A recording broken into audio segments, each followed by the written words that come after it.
ओम ब्रह्मा मुरारे त्रिपुरांध्रकारी भानु शशि भूमि सुतो बुधश्य गुरुश्च शुक्र शनि राहु केतव सर्वे ग्रह शांतिकरा भवन्तु। नमस्कार, स्वागत है आप में आचार्य डॉक्टर विक्रमादित्य आपके साथ।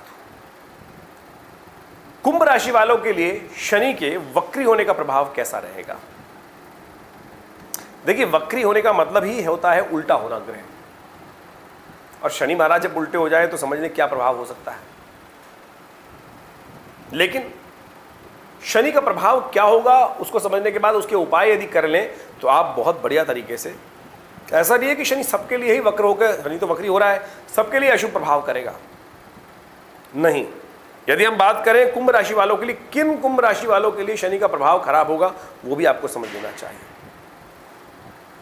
शनि महाराज जो विशेष तौर पर 17 जनवरी को परिवर्तित होकर 2023 में 30 साल बाद कुंभ राशि में प्रवेश करें और उसके बाद अपनी गति पे लगातार चलते चले जा रहे थे, और अब 17 जून को शनि महाराज वक्री होने जा रहे हैं, यानी जिस गति से आगे बढ़े थे उसी गति से धीरे धीरे वापस उन्हीं अंशों में जाने वाले हैं। स्थान परिवर्तन नहीं करेंगे, लेकिन फिर भी बहुत 4.5 महीने के लिए वक्री होंगे। छोटा मोटा वक्री नहीं है, 4.5 महीने के लिए शनि महाराज वक्री होंगे। 4 नवंबर तक ये शनि वक्र गति से पीछे पीछे पीछे पीछे चलते चले जाएंगे। जिस गति से आगे बढ़ रहे थे, और इस स्थान पर विशेष तौर पे आपके तो लग्नेश हैं और लग्न में के स्वामी होकर वो बहुत बढ़िया तरीके से आपको उत्थान के कई प्रकार के योग बनाने की स्थिति दे रहे थे। ऐसे में क्या कुछ करने के योग दिखाई देते। जब ज्योतिष अध्ययन की जाती है तो इस बात को समझाया जाता है कि शनि जब वक्री होते हैं तो क्या करते हैं, शक्ति संपन्न ज़्यादा हो जाते हैं।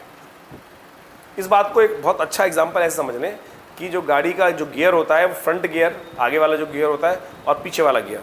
कई बार गाड़ी जब फंस जाती है किसी गारे वगैरह में, गीली मिट्टी में, तो आगे चलाने से गाड़ी निकलती नहीं, लेकिन बैक गियर लगाने से गाड़ी बिल्कुल तेज़ी से और बढ़िया काम करनी शुरू कर देती है और बढ़िया तरीके से निकल जाती है। तो ऐसे में ये प्रभाव शनि का होता है। ऐसे में सबसे पहले समझना पड़ता है कि शनि महाराज ओवरऑल कुंडली में कर क्या रहे हैं, कहाँ प्रभाव उत्पन्न कर रहे हैं।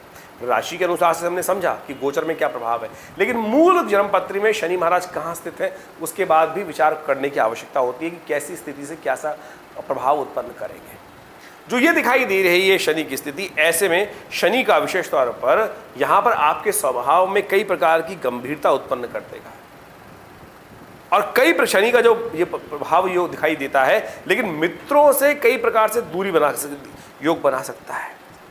और ऐसे में एक समस्या उत्पन्न कर सकता है शनि महाराज कि आपके विचारों में ऐसी बात ला सकता है कि आप अपने विचारों में बदलाव उत्पन्न कर सकते हैं। कल आप सोच रहे थे कि पॉजिटिविटी की तरफ, और आपके विचारों में एकदम 180 डिग्री का परिवर्तन आने का योग बन सकता है शनि के वक्री होने की स्थिति के कारण से।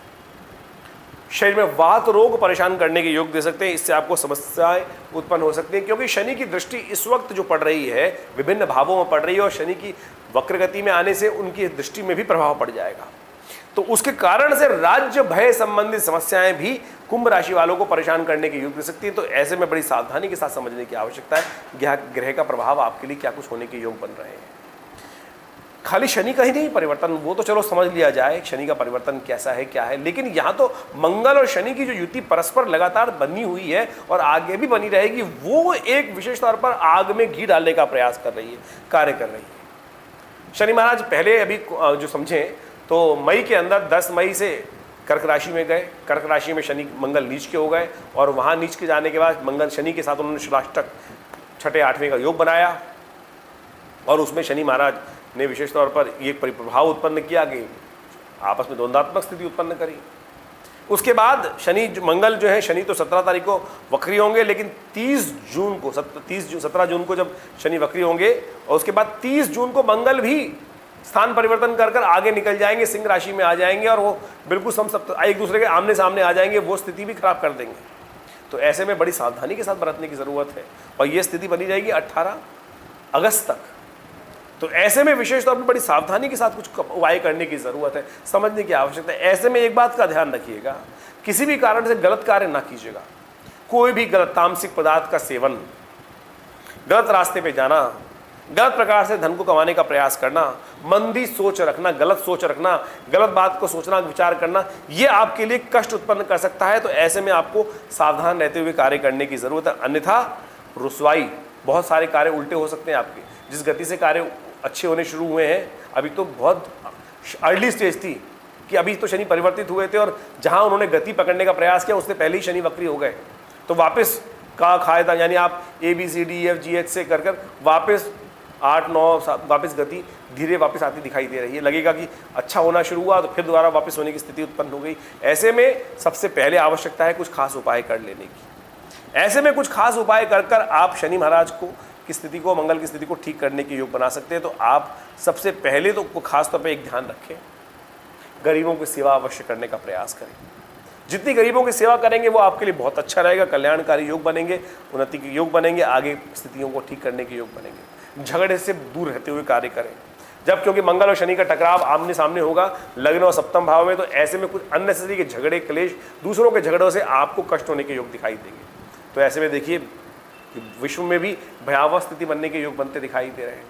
भारत में इलेक्शन है कई स्टेट्स में, और ऐसे में इन सब स्थिति में उठापटक की स्थिति रहेगी। बहुत अद्भुत प्रकार की स्थिति उठापटक की दिखाई देती है। राजनीतिक दृष्टिकोण से कई प्रकार की समस्याएं उत्पन्न करने के योग दिखाई देते हैं इन ग्रहों के कारण से। साथ साथ युद्ध की स्थिति भी परेशान करने की स्थिति दे सकती है। तो ऐसे में आप अपने कष्टों को ठीक करने के लिए कुछ खास उपाय अवश्य करने का प्रयास करें। हनुमान जी को विशेष तौर पर चोला चढ़ाने का प्रयास करें, हनुमान जी को चूरमे का भोग लगाने का प्रयास करें, हनुमान जी को जलेबी का भोग लगाने का प्रयास करें। हर मंगलवार, हर शनिवार इन उपायों को अवश्य करने का प्रयास करें। साथ साथ एक सबसे श्रेष्ठ ये रहेगा कि आप हनुमान जी के मंत्र को से यज्ञ करें। ओम हंग हनुमतये नमः, इस मंत्र का जप करते हुए नित्यप्रति उसका एक माला से हवन कर लिया करें। देखिए हनुमान जी के आशीर्वाद से शनि के तमाम कष्ट दूर हो सकते हैं। तो हवन करने से क्या होता है, यज्ञ करने से क्या होता है, आपके मंत्र का प्रभाव 100 गुना अधिक हो जाता है। जितना आपने यज्ञ किया उसे 100 गुना अधिक प्रभाव। आमतौर पर हम दान के भी कई उपाय बताते हैं, लेकिन दान के साथ समस्या क्या है, किसी उपयुक्त व्यक्ति को दान दिया या अनुपयुक्त व्यक्ति को दान दिया, गलत व्यक्ति को दान देंगे, वो उसने गलत शराब वराब में उड़ा दिया तो आपको कष्ट होने के योग बनेंगे। तो ऐसे में आप कोशिश ये करें स्वयं उस आहुति को, जो अन्न है उसकी दान जो भगवान को अर्पित कर रहे हैं, सबसे श्रेष्ठ भगवान ही ना उसके लिए, वो साक्षात अग्नि माध्यम है उस तक यज्ञ पहुँचाने का। तो आप ऐसे में उस श्रेष्ठ काम को करने का प्रयास करें। ओम हंग हनुमतये स्वाहा, ओम हंग हनुमतये स्वाहा, इस मंत्र का उच्चारण करते हुए उसका यज्ञ करने का प्रयास करें। हम हर रविवार को विवेकानंद योगाश्रम में सुंदर तरीके से इन यज्ञों को कराते हैं, इन समस्त मंत्रों का प्रयोग करते हुए, और आशा करते हैं इन मंत्रों का प्रयोग करके आप भी यज्ञ का प्रयोग करके आप अपने कष्टों को दूर करने का योग बना सकते हैं। लेकिन हम फिर कहेंगे कि बहुत सारे ग्रहों की स्थिति को समझने के लिए आपकी ओवरऑल जन्मपत्री, आपके हाथ को, आपकी मस्तिष्क की रेखाओं को सब समझने की आवश्यकता है, और उसके बाद इन ग्रहों को समझना चाहिए। लेकिन स्थिति जो है वो कई कारण से अच्छी नहीं दिखाई देती। ऐसे में एक सावधानी के साथ कुछ उपाय करेंगे तो आप बिल्कुल निर्द्वंद भाव से अपने कष्टों को दूर करने के योग बना पाएंगे। धन्यवाद।